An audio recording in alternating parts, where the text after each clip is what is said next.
Hello, and welcome to another Explain Anything video, entitled this time, A Short Walk Through My Brain, Honey. This is Rick, and thank you for joining me for this short walk. And here we are, in my brain, honey. This is a view that I am sure you're familiar with. Let's take a look at my courses, and we're going to open up the syllabus for the 9th grade freshman religion class. And I'm actually going to pop it over to the view side so you can see how it looks when the students take a look at it. And let's open up all of the folders so we can better look at these. So let me tell you a little bit about the way that I do my brain honey. First of all, you'll see that the brain honey that I have set up here, get a little lightsaber action. I have it set up by module, and each module is a folder by unit.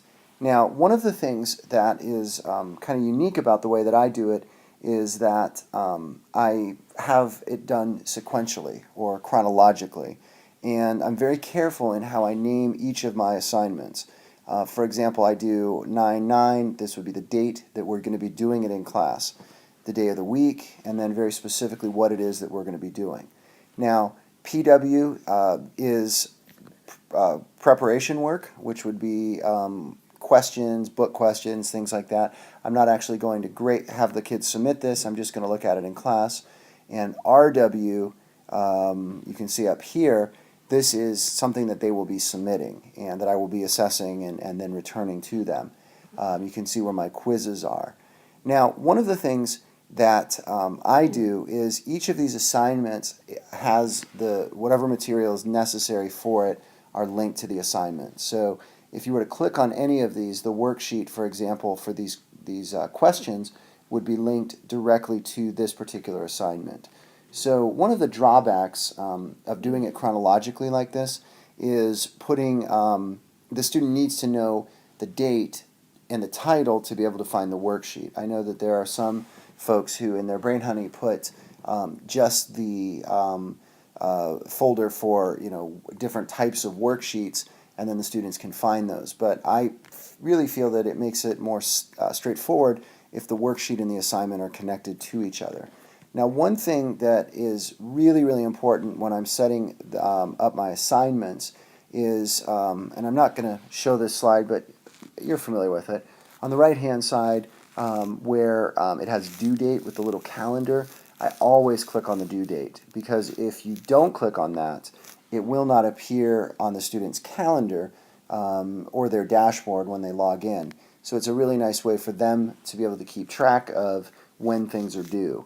And I am always very, very careful in doing that. One other thing that I'm very specific about is the naming convention.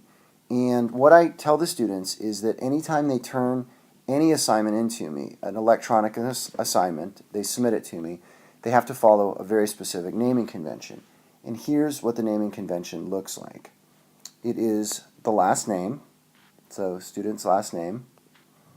Now I'm writing this a little large, and I'm going to run out of space, but you have to imagine this is all on one line, okay? A file name. So underscore, first initial, underscore, class period, and then underscore the title of the assignment.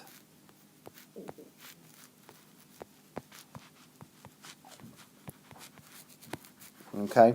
Now, again, imagine this is all on one line. Now, what is the advantage of having this type of naming convention? Well, the most important thing is when I am saving this, it's going to save it alphabetically. And I know exactly, by looking at the file name, what is going on here. So I know whose file it is, where they belong, and what the assignment is. Then if I want to change the name, like once I grade it and return it to the kids, I'll just tack on, or I'll delete some of this file name and then just tack on something like graded or addition or something like that, and then submit it back to the student. So I really feel like if we are going to standardize something, I think a naming convention is one way to do it. And I'm very specific with this. I tell the students that if they do not use this naming convention, it's -3 points for each time they don't use this. Because, as I'm sure you found out, it's really amazing when students turn things in electronically, so often their name is not on it. Now, why is this the case? I don't know. I think maybe kids think that when they are writing something on an electronic document that they don't need to put the name on it. But if you have this naming convention, very specifically with their name in the naming convention, then this should not be a problem. So just a quick look at my Brain Honey, and I hope this has been helpful, and good luck to you as you put together your own Brain Honey.